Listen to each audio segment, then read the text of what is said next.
Welcome to this journey through one of the most disturbing cases recorded in the history of Charleston, South Carolina. Before we begin, I invite you to leave in the comments where you're watching from and the exact time at which you're listening to this narration. We're interested in knowing to which places and at what times of day or night these documented accounts reach. The year was 1848. Charleston, South Carolina stood as one of the wealthiest cities in America, its prosperity built upon the backs of those who had no choice in the matter. The cobblestone streets and grand mansions of the Battery overlooked Charleston Harbor, where ships arrived daily with cargo and departed laden with cotton, indigo, and rice. Behind the ornate facades and wrought iron gates of these magnificent homes existed systems of power and privilege that few dared to question. It was in this environment that the curious case of Nathaniel first emerged, a case that would remain buried in courthouse archives for over a century before a historian's chance discovery in 1963 brought it briefly into the light, only to be relegated once again to obscurity.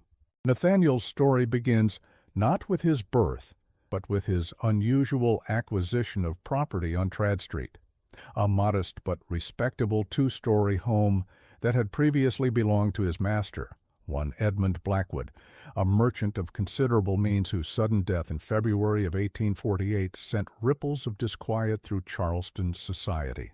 According to public records from the Charleston County Courthouse, Edmund Blackwood died without immediate family, having never married.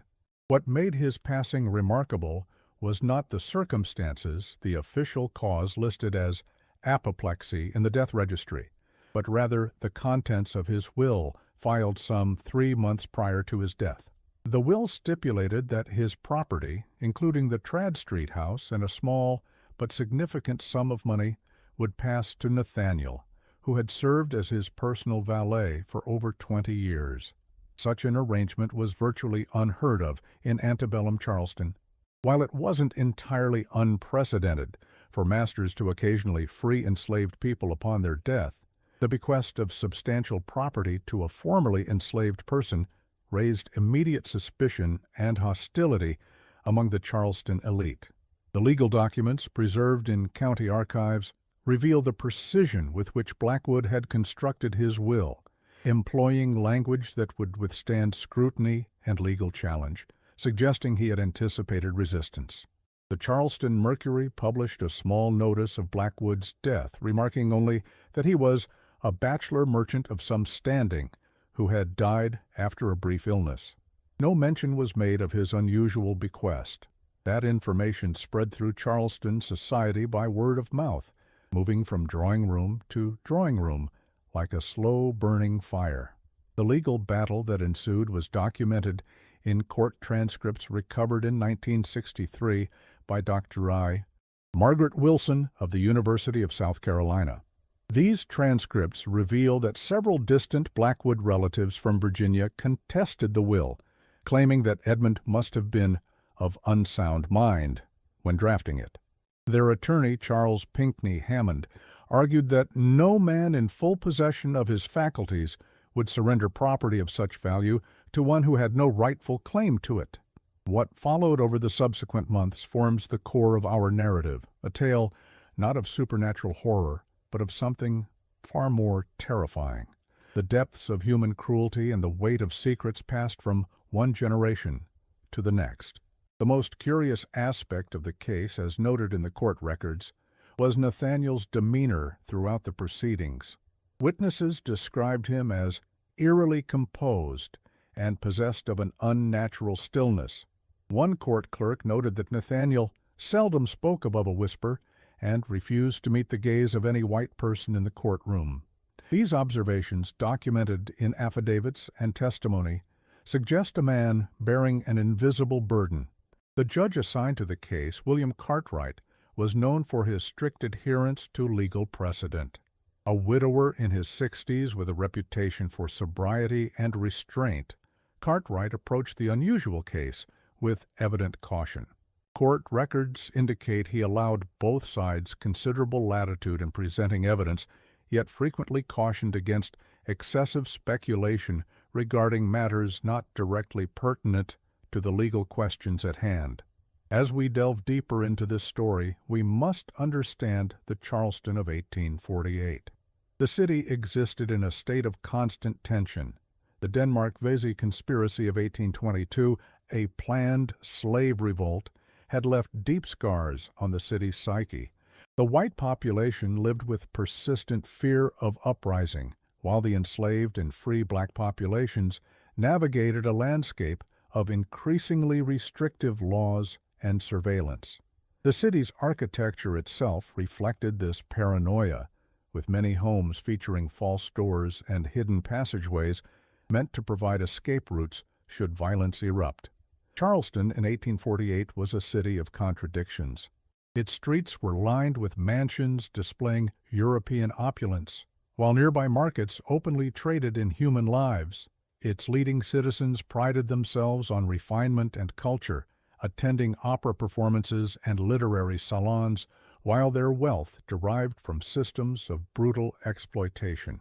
This duality permeated every aspect of daily life, a veneer of gentility overlaying foundations of violence. Edmund Blackwood's house on Tradd Street was no exception to Charleston's architectural paranoia. Built in the late 1780s, the structure contained several architectural oddities that would later become central to understanding what transpired there. Most notable among these was a narrow staircase hidden behind a bookshelf in the study, leading to a small room beneath the eaves, a room absent from the original architectural plans filed with the city. The house itself stood on the western end of Tradd Street, close to where it intersects with Logan Street. Unlike the grander mansions nearer the harbor, it was relatively modest, a two-story structure with a small garden enclosed by a brick wall. Its exterior, while well-maintained, was unremarkable. Nothing about its appearance suggested the secrets it contained or the unusual events that would unfold within its walls. In the spring of 1848, as Nathaniel's right to his inheritance was being challenged in court, several prominent Charleston families began to report a curious phenomenon. Items from their homes, small but valuable pieces of silver, miniature portraits, even personal correspondence, went missing. The thefts were selective and seemingly random. Nothing of substantial monetary value disappeared, yet the items taken held significant sentimental or historical importance to the families. The Charleston Courier reported these thefts in May 1848, noting with evident confusion that the burglar or burglars demonstrate unusual selectivity, bypassing objects of obvious worth in favor of those whose value appears primarily personal or historical. The article went on to list several affected households, the Pinckneys, Rutledges, Middletons, and others, all names associated with Charleston's oldest and most powerful families. Charleston police records show that investigators initially suspected household staff, as was customary. Several individuals were questioned, some under duress. Yet no culprit was identified, and the disappearances continued throughout the summer months. The affected families increased security measures, changing locks, posting additional watchmen, even keeping dogs in their homes overnight. These precautions proved ineffective. Items continued to vanish, always when rooms were unoccupied, always without signs of forced entry. It was Dr. Thomas Wentworth, a physician who had attended to Edmund Blackwood in his final days, who first made the connection between these thefts and the peculiar inheritance case being argued in the courthouse. In a letter to his brother in Boston, discovered among his papers after his own death in 1866, Wentworth wrote, "I cannot escape the feeling that Blackwood's man Nathaniel knows more than he reveals about these disappearances. There is a coldness in his eyes when certain names are mentioned, the Pinckneys, the Rutledges, the Middletons, as though he carries some ancient grudge against Charleston's oldest families." Wentworth's letter continues with a description of Blackwood's final days that adds another layer to our understanding. In his last week, Wentworth wrote, Blackwood was consumed by a peculiar agitation.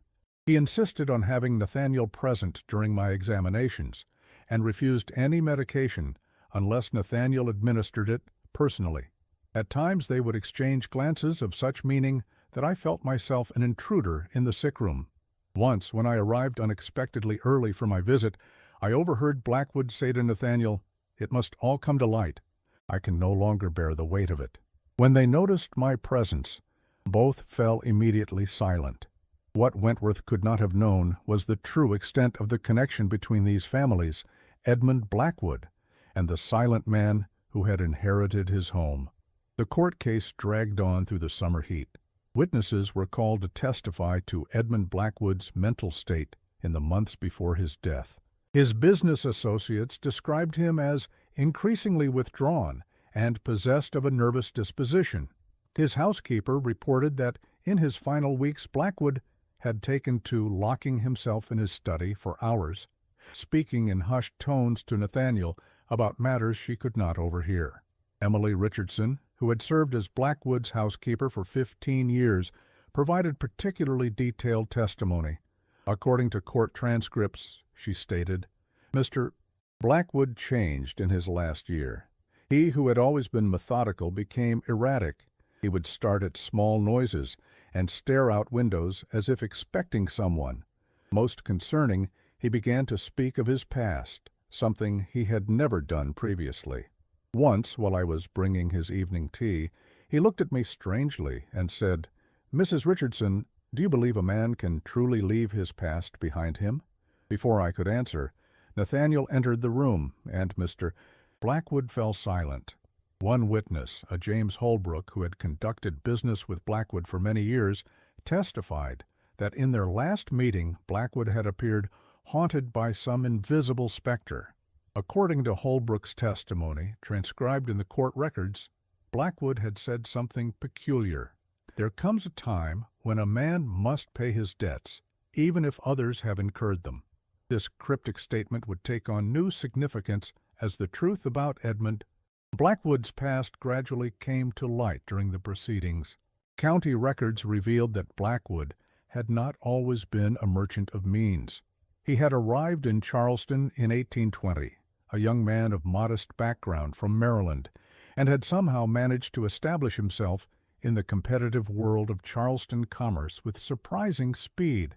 His rapid rise had raised eyebrows, but his evident business acumen and careful cultivation of social connections had eventually secured his position among the city's commercial elite. What remained unexplained was the source of his initial capital, the funds that had allowed him to establish his first warehouse on East Bay Street and begin trading in cotton and indigo. No bank loans were recorded, no wealthy patron identified.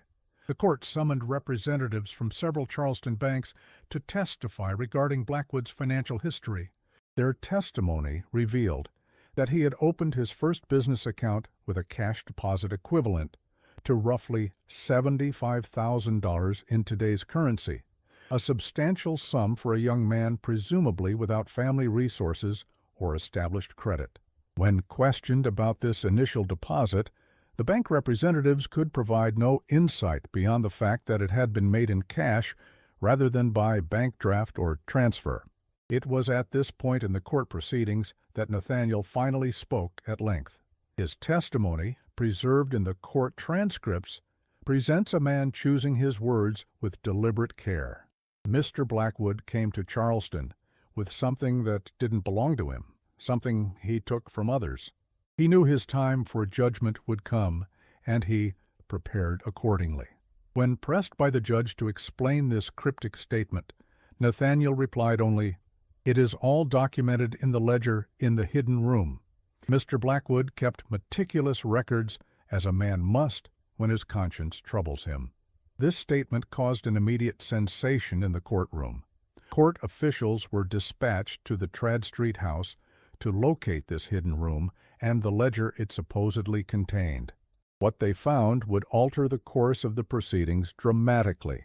Behind the bookshelf in Edmund Blackwood's study, just as Nathaniel had indicated, they discovered the narrow staircase leading to a small, windowless room under the eaves. The space contained a writing desk, a chair, and several locked trunks. On the desk lay a leather-bound ledger, its pages filled with Blackwood's precise handwriting. The court officials reported that the hidden room contained more than just the ledger. The locked trunks, when opened, were found to contain various items, small personal possessions, documents, and keepsakes, each carefully wrapped and labeled with names and dates. These items corresponded to the possessions that had been reported missing from various Charleston homes that spring and summer. Their presence in Blackwood's house, in a room whose existence was known only to him and Nathaniel, raised profound questions about their acquisition and purpose. The contents of the ledger were not immediately made public. The judge ordered the courtroom cleared of spectators and the document sealed pending review. For 3 days, court officials examined the writings in private. When proceedings resumed, the atmosphere in the courtroom had changed markedly. The distant Blackwood relatives withdrew their challenge to the will with unexpected haste. The judge approved Nathaniel's inheritance without further commentary. The ledger itself disappeared from public record. Its contents remained unknown until 1963, when Dr. Wilson discovered what appeared to be a copy among the private papers of Judge William Cartwright, who had presided over the case. This document, which Dr. Wilson described in a never-published academic paper as a confession spanning generations, revealed the true origins of Edmund Blackwood's wealth and the nature of his relationship with Nathaniel. According to this ledger, Edmund Blackwood had not been born Edmund Blackwood at all. His real name was Edward Bishop, son of a failed tobacco planter from Maryland. In 1819, while working as a clerk for a wealthy Baltimore merchant, he had embezzled a significant sum and fled south, assuming a new identity. The money he stole had originated from questionable business transactions that he had personally overseen and from which he had skimmed substantial funds. But this initial theft was merely the beginning of Blackwood's moral corruption. The ledger detailed how he had systematically blackmailed several prominent Charleston families over the years, threatening to expose various indiscretions and scandals. The missing items that had so troubled Charleston society in the summer of 1848 were actually pieces of evidence Blackwood had collected, letters revealing financial improprieties, documents exposing hypocrisies, objects connecting respected families to unsavory pasts. Bishop, upon arriving in Charleston as Blackwood, had secured employment with a merchant who conducted business with many of the city's elite families. This position gave him access to private information, who was in financial trouble despite outward appearances of prosperity, who had engaged in questionable business practices, who was vulnerable to exposure. He gradually collected evidence of these transgressions, using it to extract loans that were never repaid, business concessions that favored him disproportionately, and social introductions that advanced his standing. Most disturbing of all was the revelation concerning Nathaniel himself. The ledger revealed that Nathaniel was not merely Blackwood's valet, but his half-brother. Both were sons of the same Maryland planter, though Nathaniel's mother had been enslaved on the family plantation. When their father's tobacco farm failed, Edward Bishop had betrayed his own half-brother, keeping Nathaniel with him not out of familial loyalty, but because his silence was necessary. The ledger contained a detailed accounting of these transactions, dates, prices, purchasing parties. It recorded how Edward Bishop had used the proceeds from these sales to establish himself in Baltimore, bringing Nathaniel with him not out of familial loyalty, but because his silence was necessary. Bishop had reinvented himself once as Blackwood. The ledger suggested he feared Nathaniel might expose his true identity if separated from him. Over the years, as Blackwood built his fortune in Charleston, Nathaniel had served as his silent accomplice, delivering messages, collecting compromising materials, bearing witness to blackmail and extortion. The ledger suggested that this arrangement was not entirely voluntary.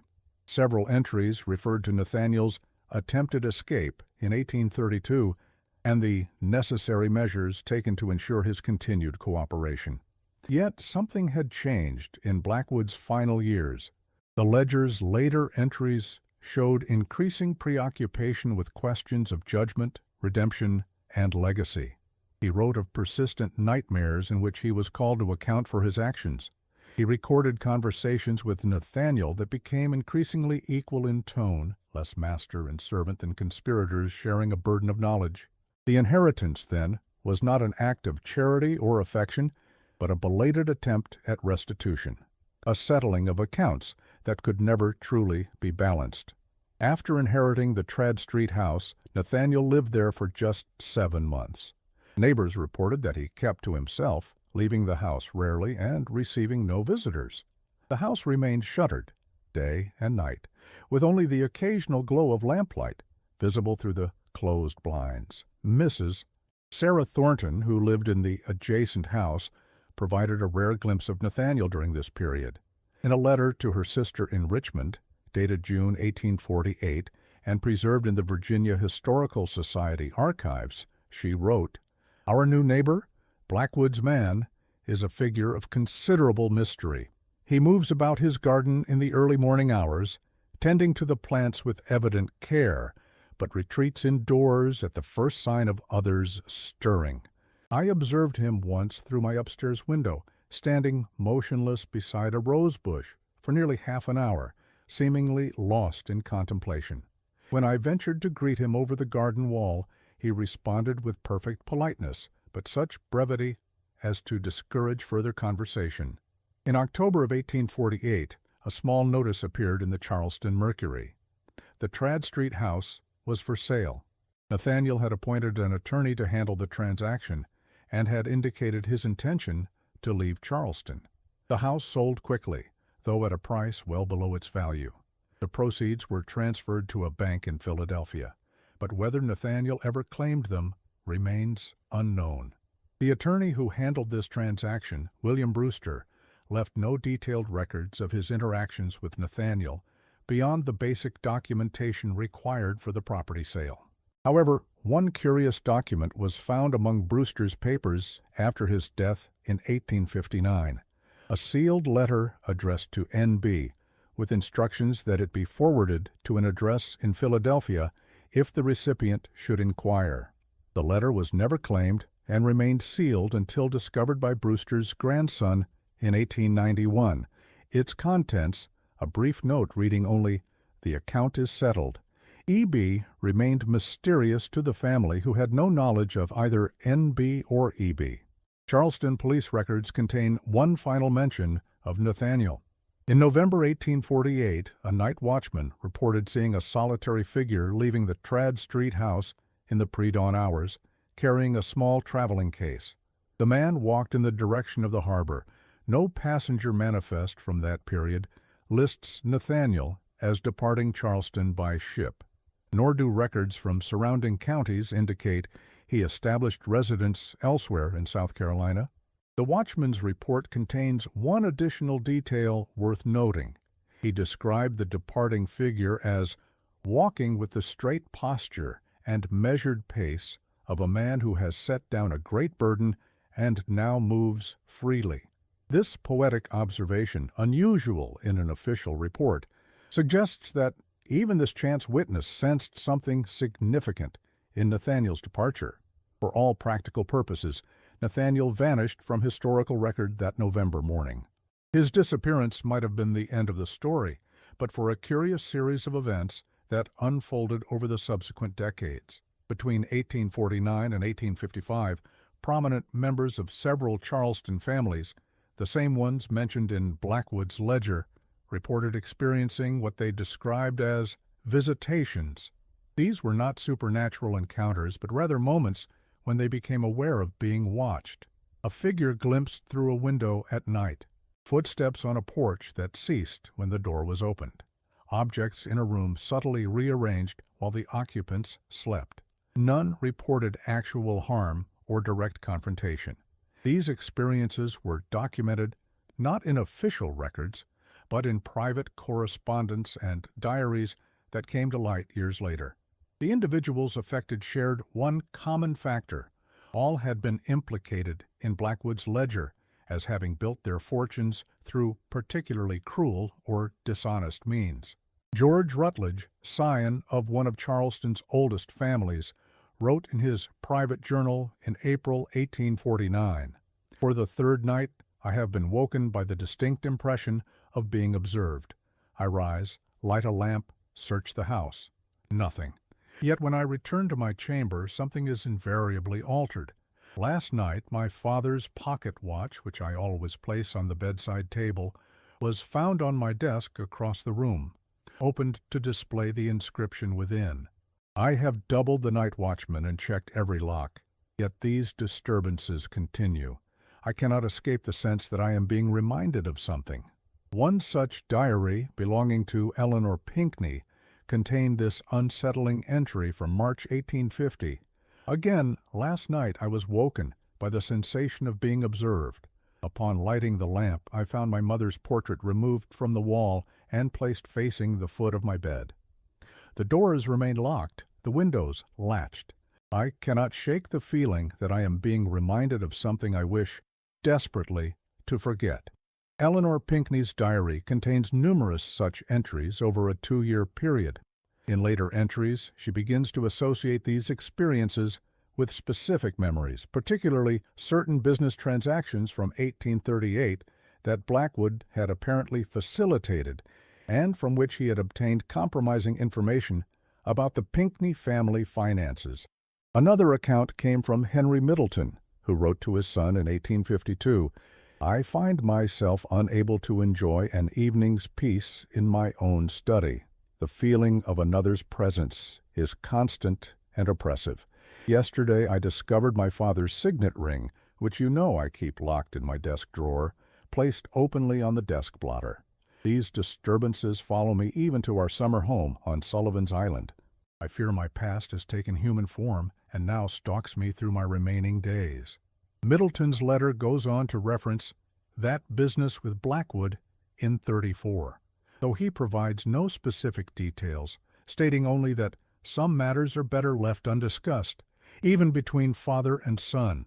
Historical records show that 1834 was the year Middleton acquired substantial rice-growing lands along the Cooper River, properties that had previously belonged to a planter who died suddenly, leaving his estate in disarray.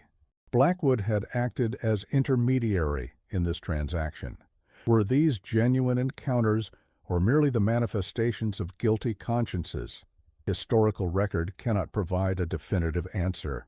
What is certain is that these experiences were reported by individuals who had reason to fear judgment for past actions documented in Blackwood's ledger and known to Nathaniel.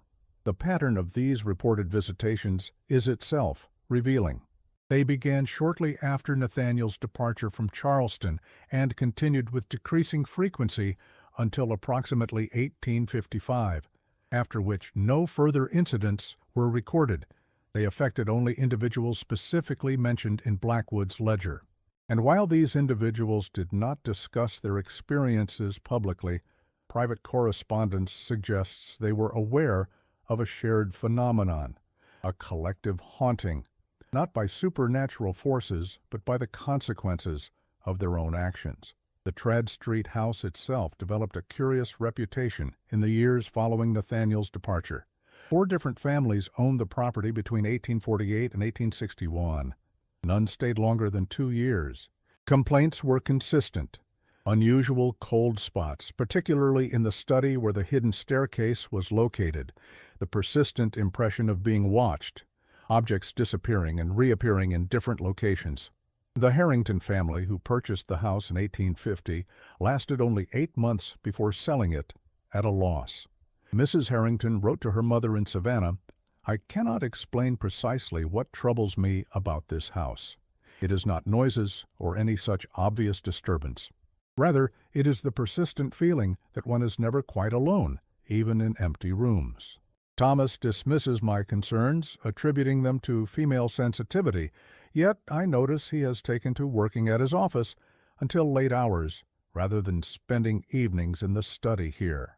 Again, there is no suggestion of supernatural agency in these accounts, merely the unsettling sense of a space that held memories of past wrongs, perhaps enhanced by knowledge of the house's history, which had become something of a local legend, despite efforts to suppress the details of the court case. The house survived Charleston's Great Fire of 1861 and the subsequent Union bombardment during the Civil War. In 1866, it was purchased by a retired physician from Boston, Dr. Robert Chamberlain, who took a peculiar interest in its history. Chamberlain's private papers, discovered after his death in 1886, reveal that he had been corresponding with Dr. Thomas Wentworth prior to the latter's death and had learned of the Blackwood Nathaniel case. Chamberlain's interest was not merely historical curiosity. His papers indicate that he had his own connection to the story.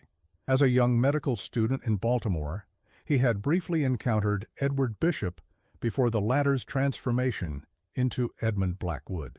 This encounter, while apparently brief and unremarkable at the time, had left an impression sufficient for Chamberlain to recognize the connection when Wentworth described Blackwood to him decades later.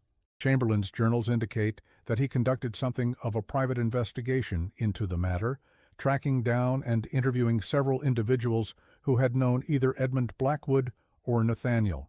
Most significantly, he claimed to have located a man in Philadelphia who matched Nathaniel's description and who was living under the name Nathan Freeman.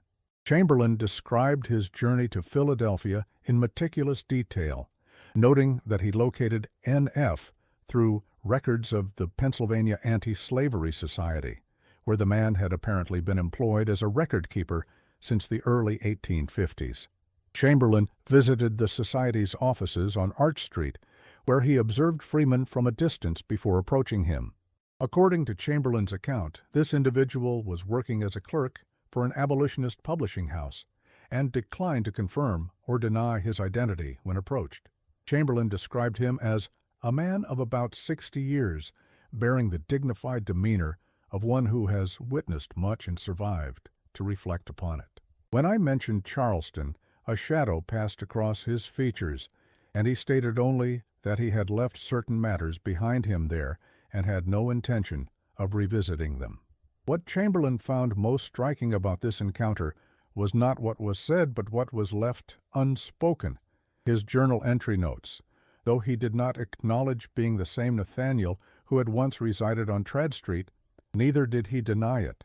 More telling was his response when I mentioned Blackwood's name. "The dead should rest," he said, "and their actions with them, save as they serve to instruct the living." When I inquired what instruction might be drawn from Blackwood's story, he replied that no man can escape the consequences of his choices, though he may delay them for a time. Chamberlain apparently made no further attempt to press the man on his identity. His journal entry concludes, "Whether this was indeed the same Nathaniel who inherited Blackwood's property and secrets, I cannot say with certainty. Yet I am struck by the calm authority with which he dismissed my inquiries, as though he had long ago moved beyond concern for what others might think or believe about him." One final detail from Chamberlain's account deserves mention. He observed that Freeman's desk at the Anti-Slavery Society contained a small carved wooden box, which he handled with particular care. When Chamberlain commented on its craftsmanship, Freeman replied that it contained reminders of a former life, but did not elaborate further or open the box. This possible sighting in Philadelphia represents the last potential trace of Nathaniel in the historical record. If he was indeed the man Chamberlain encountered, he had succeeded in creating a new life far from the shadows of Charleston. Upon returning to Charleston, Chamberlain took up residence in the Trad Street house and lived there until his death 20 years later. Unlike previous occupants, he reported no unusual experiences or disturbances. In fact, his journals indicate that he found the house possessed of a peculiar tranquility, as though some long-standing tension had finally been resolved. He maintained the hidden room as he found it, though he noted that the trunks containing Blackwood's collected evidence were empty when he took possession, their contents presumably removed by Nathaniel before his departure.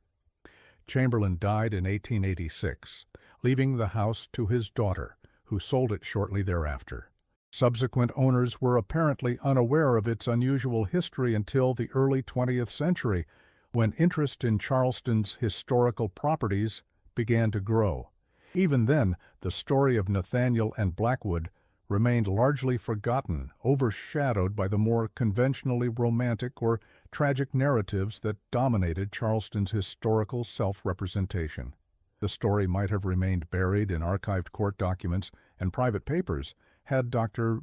Margaret Wilson not stumbled upon Judge Cartwright's copy of the ledger in 1963 while researching an unrelated case.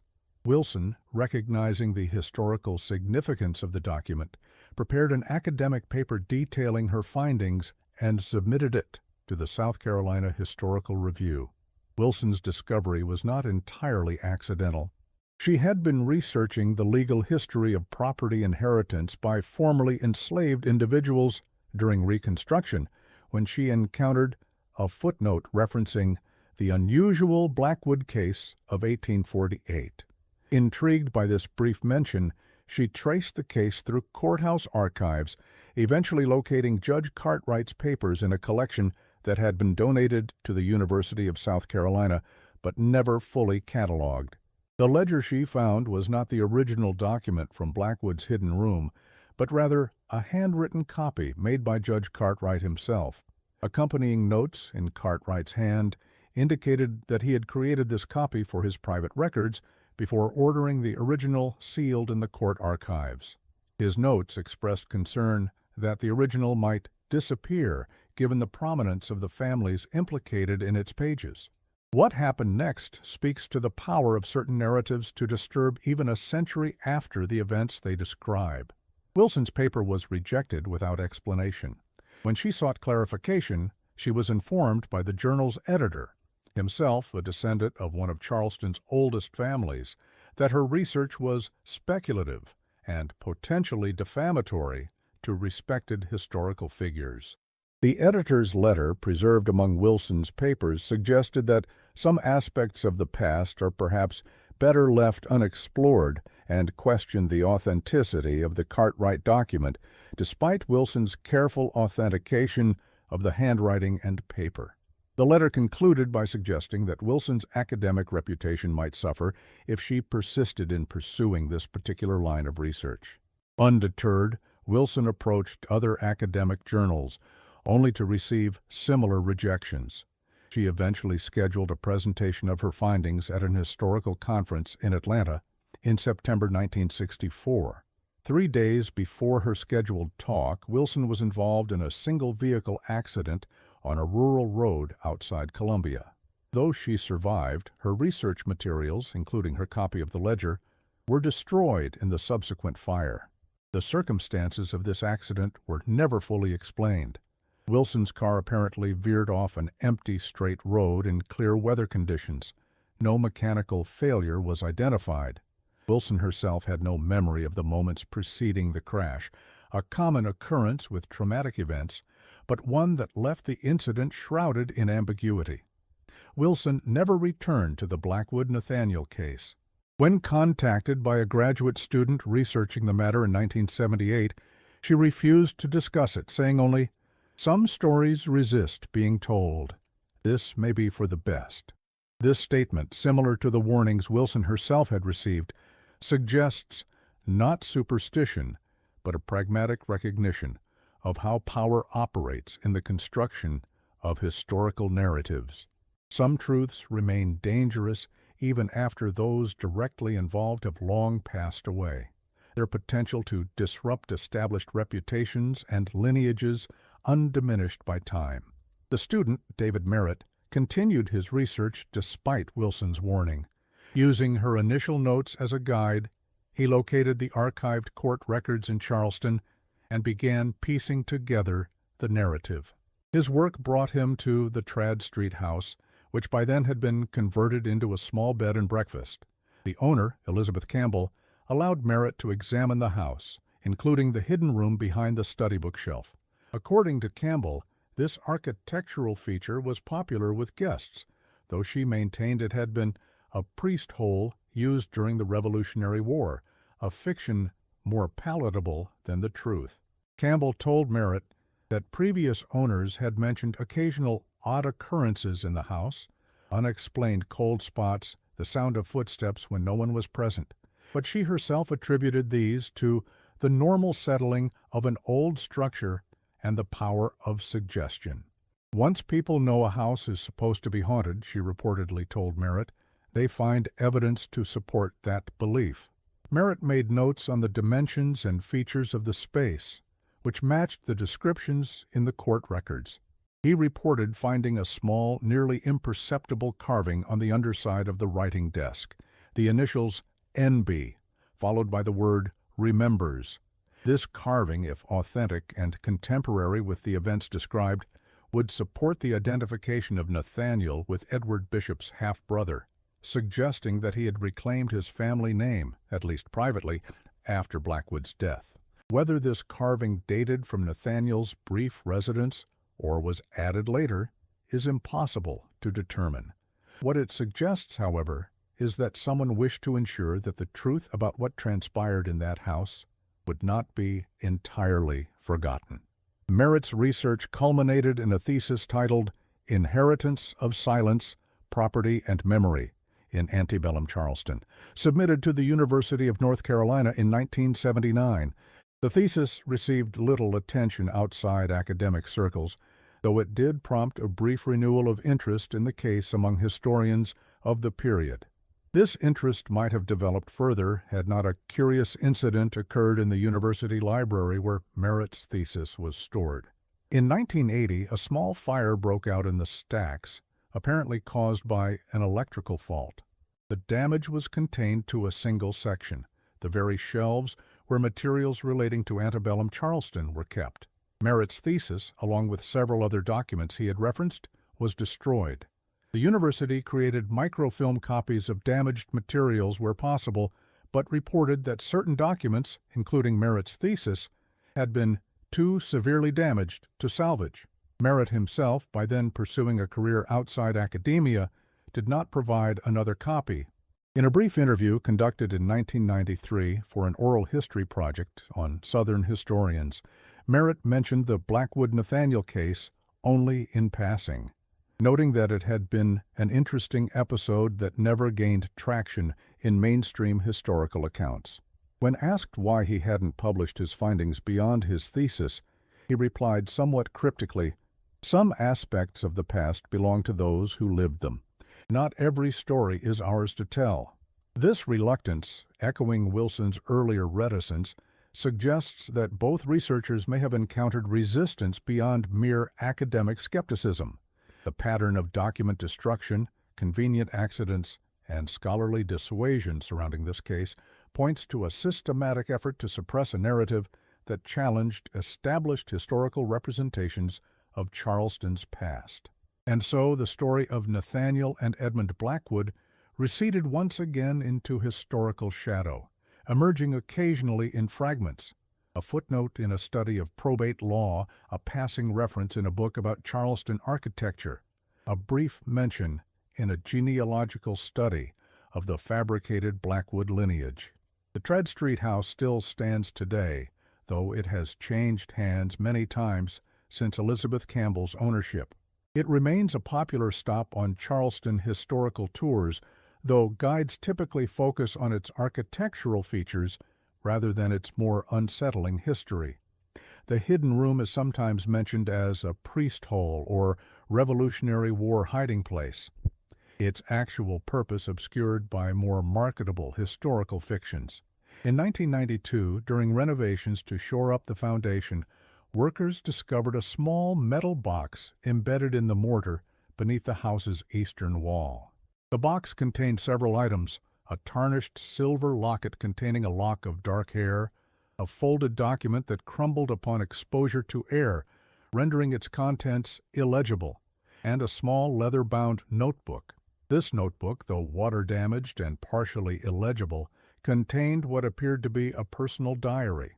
The legible portions, written in a precise hand, detailed observations of Charleston society in the 1840s. The writer, who did not identify himself, recorded movements of prominent citizens, business transactions, and occasional cryptic references to evidence secured and leverage obtained. Experts who examined the notebook suggested it dated from the appropriate period. though they could not definitively connect it to either Blackwood or Nathaniel. The property owner at the time, concerned about potential impact on the house's value and marketability, donated the items to the Charleston Museum but requested they not be publicly displayed or associated with the property's address. The items were cataloged as anonymous personal effects, circa 1845-1850, and placed in storage where they remain to this day, accessible only to researchers with specific permission. What became of the items Nathaniel removed from prominent Charleston homes in that summer of 1848? No record exists of their recovery. They appear to have vanished as completely as Nathaniel himself. One might imagine them carefully preserved somewhere, silent witnesses to histories their owners would have preferred to forget. Perhaps the most intriguing potential connection to these missing items emerged in 1967, when a small private museum in Philadelphia received an anonymous donation of Southern artifacts, dating from the pre-Civil War period. The collection included several miniature portraits of prominent Charleston families, silver pieces bearing familiar Charleston makers' marks, and various documents including personal letters and financial records involving several of the families mentioned in Blackwood's ledger. The donation came with specific instructions. The items were to be cataloged without attribution to specific families, displayed together as a collection titled Evidence of Memory, and never returned to South Carolina under any circumstances. The donor, communicating only through a Philadelphia law firm, specified that the collection should be displayed with a small plaque bearing a quotation from Frederick Douglass. "It is not light that we need, but fire. It is not the gentle shower, but thunder.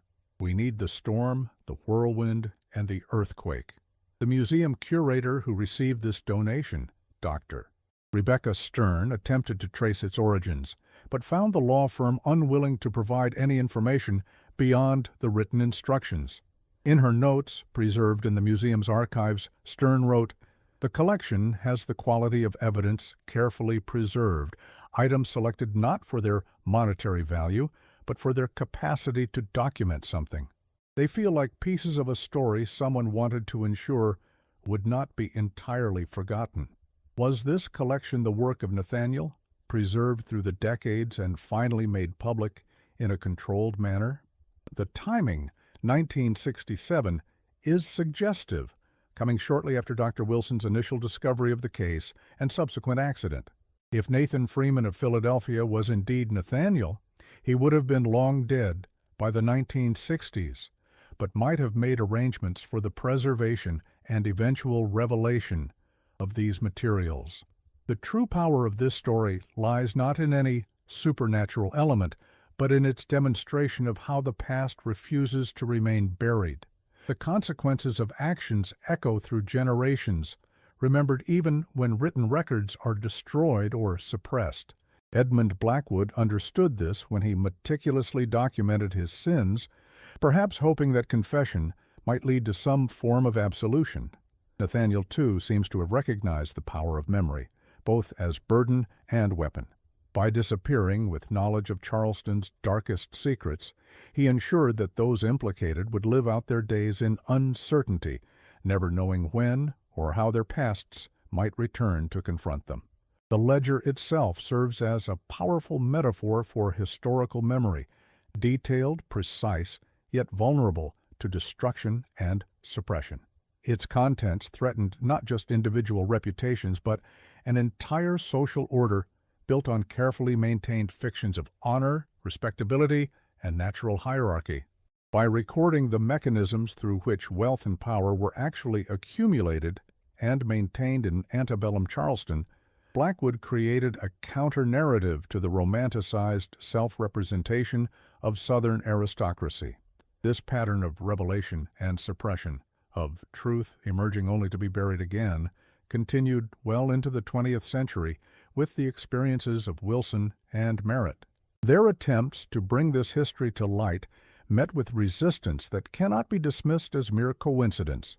The repeated disappearance of documents, the convenient accidents, the professional warnings, all suggest a continued investment in controlling which versions of the past are allowed to circulate. In 1968, shortly before her retirement from academic life, Dr. Margaret Wilson gave an interview to a small literary journal in which she reflected on her career. Though she did not directly reference the Blackwood Nathaniel case, she offered this observation: "History is not simply what happened, but what powerful interests allow to be remembered. The most effective censorship is not the burning of books, but the subtle pressure that prevents certain stories from being told in the first place." Wilson's insight applies not just to the specific case of Nathaniel and Blackwood, but to broader patterns of historical memory and forgetting. Charleston, like many southern cities, has long cultivated a particular relationship with its past, embracing certain narratives while actively suppressing others. The elegant homes, the refined manners, the romantic legends all serve to obscure the brutal realities upon which the society was built. In this context, the story of Nathaniel becomes not just a curious historical footnote, but a powerful counter-narrative, a glimpse of how those typically rendered voiceless in historical accounts might have exercised agency and demanded accountability, even within severely constrained circumstances. What makes this case particularly compelling is its documentation of resistance operating not through direct confrontation, but through knowledge and memory. Nathaniel did not seek violent revenge against those who had wronged him. Instead, he used their own secrets against them, creating a form of justice based not on force, but on truth, or the fear of truth being revealed.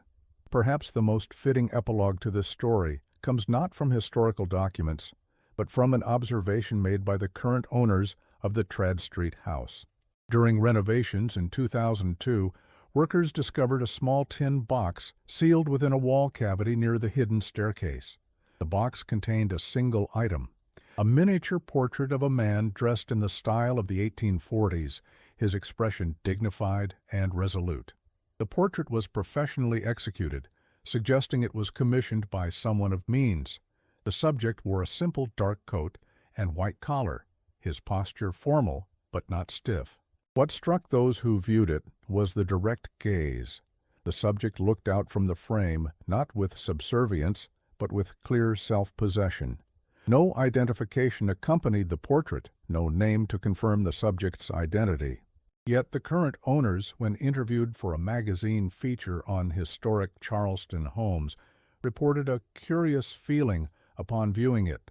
It was as though he was looking directly at us across time, acknowledging that we now occupied a space where he had once moved and breathed, not judging exactly, but bearing witness, remembering. The portrait was eventually donated to the Charleston Museum, where a curator tentatively dated it to the late 1840s based on the style and materials. It remains in the museum's collection, cataloged simply as Portrait of an Unknown Man, c. 1848. Occasionally it is included in exhibitions on Charleston's antebellum period, though without reference to the Blackwood Nathaniel case. And perhaps that is Nathaniel's final legacy, not the house he briefly owned or the secrets he carried, but this act of silent witnessing that continues more than a century and a half after he walked Charleston's cobblestone streets. In a city built on forgetting certain aspects of its past, he remains a quiet reminder that nothing truly disappears. The echoes remain, waiting for those willing to listen. As for the ledger that detailed Edmund Blackwood's crimes and confessions, its whereabouts remain unknown. The copy discovered by Dr. Wilson was destroyed. Judge Cartwright's original disappeared from his papers sometime between his death and their eventual donation to the South Carolina Historical Society. If other copies exist, they have not surfaced in any public archive or collection, yet traces of its content persist in scattered references, in the patterns of anxiety and avoidance that surround the case, in the continued reluctance of certain Charleston families to have their archives fully open to researchers. The ledger may be gone, but its shadow remains, a reminder that documentation can be destroyed, but memory endures. In 1959, an elderly woman named Sarah Middleton Phelps descended from one of the families mentioned in Blackwood's ledger, gave an interview to a local Charleston newspaper about her family's history. When asked about rumors of unusual occurrences in her family's home in the 1850s, she responded with careful precision. "My grandmother spoke occasionally of a period of unease that affected several families of her acquaintance. She attributed it to the general tensions preceding the war. Some matters were not discussed in detail, even within families. This discretion served a purpose in maintaining social harmony." When pressed for specifics, Mrs. Phelps smiled and changed the subject. Later, off the record, she reportedly told the journalist, "Every old Charleston family has its secrets. The walls of these houses have absorbed much that will never appear in our history books." Sometimes silence is its own form of truth-telling. This oblique acknowledgement, neither confirmation nor denial, typifies how knowledge of such matters persists even when formal documentation is absent or suppressed. Family stories passed down through generations with varying degrees of detail and accuracy preserve alternate versions of history that exist alongside, and sometimes in tension with, official narratives. Some stories resist complete telling. Some truths can only be approached obliquely, through the spaces between established facts. The case of Nathaniel and the inheritance of Edmund Blackwood's sins stands as one such shadowed narrative, a reminder that history's most disturbing chapters are often those that leave the faintest trace in official records. The absence of certain stories from historical accounts is itself historically significant, not a neutral gap, but an active silence maintained through systems of power that determine which voices are preserved and which suppressed. In this light, the fragmented survival of Nathaniel's story represents not failure, but persistence, the refusal of certain truths to remain completely buried despite concerted efforts to erase them. In notes later published as an appendix to his study of transatlantic trade, Hammond mentioned encountering repeated references to silences in the documentary record, matters alluded to but never directly addressed, individuals who appear briefly in the historical record only to vanish without explanation, transactions whose details remain deliberately obscured. Hammond observed that these silences themselves formed a pattern that could be read by a careful historian. What is not said often reveals more than what is explicitly stated. In 1967, the same year as the anonymous donation to the Philadelphia Museum, a visiting British historian named Geoffrey Hammond spent several months researching antebellum Southern commerce in various American archives. The nervous avoidance of certain topics, the conspicuous absence of expected documentation, the sudden termination of previously detailed correspondence, these negative spaces in the historical record have their own eloquence for those attuned to hear it. This approach, reading silence as meaningful, absence as presence, offers one way to approach stories like Nathaniel's. The very resistance such narratives face becomes part of their significance, evidence of their power to disrupt established versions of history even generations after the events they describe. The next time you walk the streets of historic Charleston, pause before one of those grand old homes. Consider what memories might linger behind its facade, what voices might still whisper in its rooms after the tours have ended and night settles over the city.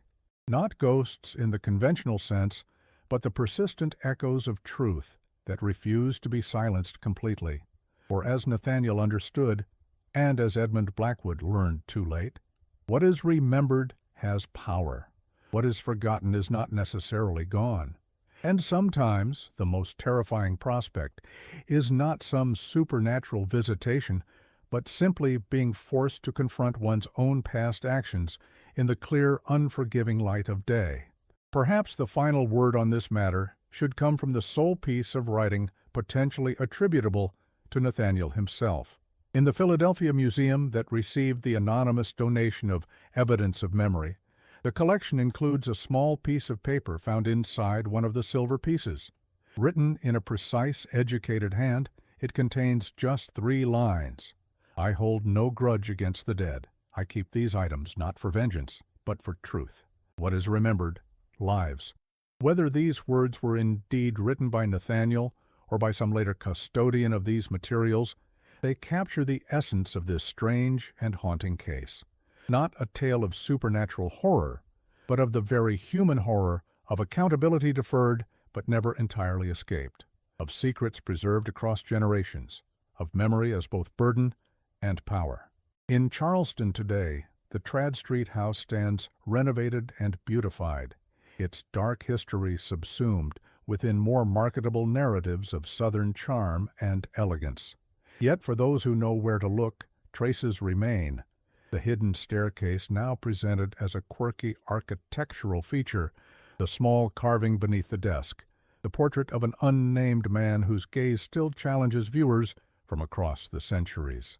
These fragments remind us that history is never as simple, as clear, or as complete as we might wish it to be. Behind every elegant facade lie complex and often troubling truths. What we choose to remember and what we strive to forget defines not just our understanding of the past, but our experience of the present and our possibilities for the future. For as Nathaniel knew, what is remembered lives